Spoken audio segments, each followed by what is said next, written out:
एका मोटारीला 126 किलोमीटर अंतर जाण्यास 4 तास 5 मिनिटे वेळ लागतो, तर त्याच वेगात 35 मिनिटात ती मोटार किती किलोमीटर अंतर जाईल? आपल्याला उत्तर हे मिनिटामध्ये काढायचे आहे. म्हणून दिलेल्या वेळेचे आपण मिनिटामध्ये रूपांतर करून घेऊया. दिलेली वेळ आहे 4 तास 5 मिनिटे, म्हणून 4 गुणिले 60 बरोबर 240 अधिक वरचे 5 मिनिट 245 मिनिटे.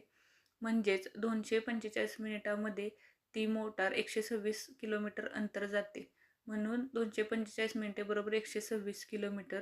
म्हणजेच 1 मिनिटे बरोबर 126 भागिले 245 किलोमीटर.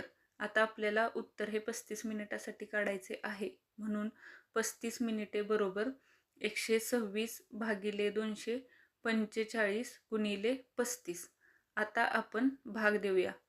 5 सत्ता 35, 5 20, राहिले 4, 5 9 45. 7 ने भाग देऊया. 7 एक्के 7, 7 साती 49, 7 एक्के 7, 7 एक्के 7, राहिले 5, 7 8 56. म्हणजेच 35 मिनिटामध्ये ती मोटार 18 किलोमीटर अंतर जाईल.